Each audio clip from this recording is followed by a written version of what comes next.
பிரபல ஆங்கர் ஒருத்தவங்க கிட்ட அவங்க அம்மா இனிமே இந்த தப்ப நீ செய்யவே கூடாது அப்படின்னு ஒரு ப்ராமிஸ் வாங்கியிருந்திருக்காங்க. அது யார், அவங்க எதுக்காக சத்தியம் வாங்கினாங்க அப்படிங்கறத பத்தி இந்த வீடியோல நம்ம இப்போ தெளிவா பார்க்கலாம். விஜய் டிவில ரொம்ப ஃபெமிலியரான ஒரு ஆங்கர் அப்படின்னா பிரியங்கா அவர்களும் அக்கா ஆனந்தா. இவங்க ரெண்டு பேருமே சேர்ந்து நிறைய ஷோ பண்ணியிருந்திருக்காங்க. முக்கியமா பிரியங்கா அவர்களுக்கு எக்கச்சக்கமான ஃபேன்ஸே இருந்துட்டு இருக்காங்க. சமீப காலத்துக்கு முன்னாடி பிக் பாஸ் ஷோல இவங்க உள்ள போய் நிறைய சர்ச்சைக்குரிய விஷயங்கள்ல அடிபட்டுட்டு தான் இருந்தாங்க.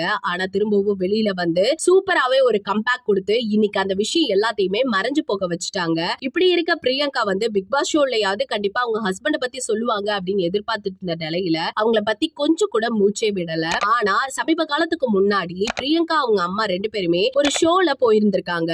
அப்ப வந்து பிரியங்காவோட அம்மா வந்து இவங்களோட மேரேஜ் லைஃப பத்தி ஒரு சில விஷயங்களை பகிர்ந்திருக்காங்க. அதுல என்ன சொல்லிருக்காங்க அப்படின்னு கேட்டா, முன்ன இருந்த வாழ்க்கையில நீ செஞ்ச தவற இனிமே செய்யவே கூடாது, இனிமே சரியா சூஸ் பண்ணி உன்னோட லைஃப ரொம்ப ஹாப்பியா கொண்டு போ அப்படிங்கிற மாதிரி ஒரு சின்ன சத்தியமும் வாங்கியிருந்திருக்காங்க. இந்த செய்தி தான் சோசியல் மீடியால பயங்கரமா போயிட்டு இருக்கு. சோ நம்ம எல்லாருக்குமே தெரியும், மீடியா ஃபீல்ட பொறுத்த வரைக்கும் முன்னாடி அவங்க காட்டுற முகத்தை விட பின்னாடி அவங்களுக்குள்ள நிறைய கதை இருக்கும் அப்படின்ட்டு. என்னதான் பிரியங்கா வந்து சிரிச்சுக்கிட்டு சுட்டித்தனம் பண்ணிட்டு நம்ம பாத்துட்டு இருந்தோம், ஆனா அவங்களுக்கு பின்னாடி ஒரு சோகமான வாழ்க்கை இருக்குன்னு நினைக்கும் பொழுது ரொம்பவே கஷ்டமா இருக்கு. சோ அடுத்து அவங்க முடிவு என்ன எடுப்பாங்க அப்படிங்கிற உங்களோட கருத்துக்களை மறக்காம நம்ம கமெண்ட் செக்ஷன்ல ஷேர் பண்ணிக்கோங்க. இது போல பல வீடியோஸ் பார்க்க நம்ம சேனலை சப்ஸ்கிரைப் பண்ணி வச்சுக்கோங்க.